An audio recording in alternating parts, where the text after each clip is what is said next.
Bawah Payu, pekebun kecil dan penoreh getah terima bantuan musim tengkujuh. Perinciannya langsung bersama Redwin Robin di Kota Kinabalu. Silakan Redwin. Betul itu Nurul, seramai 11,339 pekebun kecil dan penoreh getah di Tambunan dan Keningau masing-masing menerima bantuan musim tengkujuh BMT sebanyak RM600. Penyampaian bantuan disempurnakan Timbalan Ketua Menteri yang juga Menteri Pertanian dan Perikanan Datuk Seri Panglima Dr. Jeffrey Kitingan di Tambunan. Dalam ucapannya, Datuk Dr. Jeffrey berkata kerajaan negeri melalui Lembaga Industri Getah Sabah LIJS akan sentiasa berusaha membantu meningkatkan taraf hidup pekebun kecil luar bandar bagi memastikan kebajikan golongan itu terus terjaga. Beliau berharap peruntukan bagi mengurangkan beban pekebun kecil yang menghadapi penurunan hasil akibat musim tengkujuh itu dapat dimanfaatkan sebaik mungkin. Sepada majlis ini turut disampaikan bantuan baja organik bernilai RM62,500 kepada 500 petani di bawah program Tanggungjawab Sosial Korporat CSR Syarikat STF Agriculture Sdn Bhd dengan kerjasama Jabatan Pertanian Sabah. Menurut Datuk Dr. Jeffrey, sumbangan itu sebagai galakan kepada petani agar menggunakan baja organik dan tidak bergantung sepenuhnya dengan penggunaan baja kimia yang ketika ini harga melambung tinggi di pasaran. Sementara itu dalam program berasingan, Datuk Dr. Jeffrey yang juga adun Tambunan menyampaikan bantuan kewangan kepada bekas pemain bola sepak Sabah, Paulus Jimit yang menghidap penyakit angin ahmar di kediamannya. Seramai 100 pelajar terdiri 62 murid dari 3 sekolah rendah dan 38 pelajar dari 4 sekolah menengah sekitar Kota Marudu menerima sumbangan bantuan persekolahan 2022 melalui program I Care For You Back to School. Sumbangan daripada Pejabat Pembangunan Negeri Sabah, Unit Penyelarasan Pelaksanaan ICU Jabatan Perdana Menteri dengan kerjasama Bank Islam Malaysia Berhad, Cawangan Sabah serta Pasaraya Survey Kota Marudu.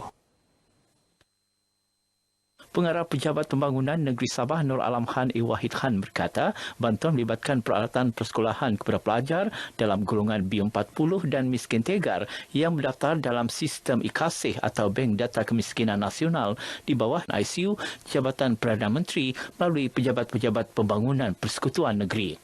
Program-program CSR bersama dengan Bank Islam, Bank Muamalat agak banyak membantu kami lah untuk menggerakkan program-program seumpama ini.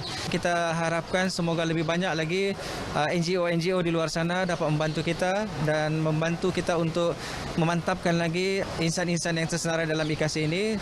Program pembasmian kemiskinan menjelang miskin tegar menjelang 2025 akan dapat direalisasikan lagi. Beliau ditemui pemberita RTM dalam program berkenaan di Kota Marudu. Sementara itu, pengurus deposit Bank Islam Malaysia Cawangan Sabah berharap kerjasama berkenaan akan diteruskan pada masa akan datang. Program yang kami buat ni adalah inisiatif terbaru daripada pihak Jabatan Pembangunan Negeri Sabah. Jadi Bank Islam amat berbesar hati untuk turut sertalah mencapai rakyat-rakyat dan penduduk-penduduk yang di luar capaian Bank Islam lah. Syukur Alhamdulillah lah. Memberi ringan kepada saya dan anak saya lah. Ya, terima kasihlah atas sumbangan. Syukurlah dapat bantuan sekolah untuk meringankan beban keluarga. Saya berterima kasih dan bersyukur kepada pihak yang berkenaan. Dengan bantuan ini dapatlah meringankan beban saya dan anak-anak saya. Program I Care For You Back to School bagi daerah Kota Marudu melibatkan sumbangan berjumlah RM30,000. Keredusan pindaan rang Undang-Undang Perlembagaan Persekutuan berkaitan Perjanjian Malaysia 1963 MA63 baru-baru ini merupakan perkara yang penting khususnya buat rakyat Sabah dan Sarawak. Dengan kelulusan itu, ia diyakini dapat memperjuangkan hak Sabah dan Sarawak seperti yang terkandung dalam perjanjian berkenaan. Sambil menyambut baik pindaan tersebut, Timbalan Menteri Dalam Negeri II, Datuk Jonathan Yassin yakin kelulusan itu membolehkan perbincangan ke tahap lebih teliti dapat dilaksana. Wakil-wakil MP di Semenanjung, mereka sudah mengakui. Bagi saya ini adalah satu permulaan kepada perbincangan-perbincangan besar nanti. termasuklah tentang hal sempadan Sabah, di mana kita mau tahu dia punya continental shelf, di mana sumber yang sepatutnya jadi milik Sabah. Beliau ditemui pemberita RTM selepas pelancaran program jualan keluarga Malaysia di Ranau. Pada Selasa lalu, Dewan Rakyat Sebulat Suara meluluskan pindaan Perlembagaan Persekutuan mengenai kedudukan Sabah dan Sarawak dengan Tanah Melayu melalui sokongan majoriti. Pendirian UMNO Sabah akan seiring dengan kepimpinan UMNO Pusat berhubung kerjasama politik dengan Perikatan Nasional PN dalam menghadapi Pilihan Raya Umum ke-15 PRU 15. Pengerusi Perhubungan UMNO Sabah Datuk Seri Panglima Bong Mukhtaradin berkata, sekiranya hubungan UMNO Pusat dan PN diputuskan, hubungan membabitkan UMNO di Sabah juga akan seiring. Akan seiring dengan di Semenanjung. Sekalau mereka sudah putus, kita ikut. Ya, GRS ini otonomi UMNO Sabah ini untuk pilihan raya negeri saja. Untuk pilihan raya parlimen itu otonomi UMNO Pusat. Itu perjanjian kita.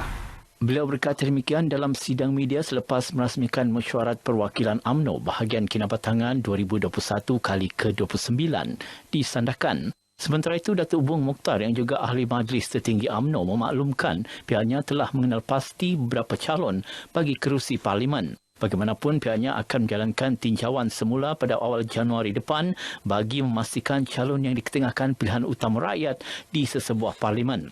Dalam pada itu, Datuk Bong Mukhtar menggesa setiap cawangan menggerakkan jentera dengan lebih efisien, berstrategi dan berkesan dalam usaha memperkasa parti itu. Jelasnya usaha itu berupaya meyakinkan rakyat bahawa UMNO dan Barisan Nasional adalah parti yang benar-benar menerajui kepimpinan negara selain meletakkan keutamaan kepentingan rakyat dan negara. Seramai 250 peserta menjayakan program Purple Ride with Toh Puan yang berlangsung di sekitar Bandaraya Kota Kinabalu pagi tadi. Program berbasikal sejauh 12.5 km itu bermula dari Maktab Sabah Sembulan dan berakhir di Pusat Konvensyen Antarabangsa Sabah SICC. Program Anjuran Persatuan Suri dan anggota Perkhidmatan Awam Malaysia Puspanita Cawangan Sabah dengan kerjasama Dewan Bandaraya Kota Kinabalu dan Maktab Sabah ini bertujuan menggalakkan pelibatan penjual awam wanita dengan amalan aktiviti sehat. Selain itu, program yang diilhamkan sendiri isteri yang di-Pertuan Negeri Sabah, Tuan Puan Nurlidah Tan Sri RM Jasni ini juga bagi mengeratkan lagi silaturahim antara peserta. Para peserta terdiri dari anggota Pertubuhan Muafakat Titipan Amal Isteri Wakil Rakyat Gabungan Rakyat Sabah, Kaki Tangan Dewan Bandaraya Kota Kinabalu, Persatuan Ibu Bapa dan Guru Maktab Sabah, Istana Negeri dan ahli Puspanita. Baik, sekian paparan dari Negeri di Bawah Bayu. Teruskan bersama RTM untuk dapatkan berita sahih dan tepat. Dikembali bersama Nurul untuk berita wilayah selanjutnya. Nurul.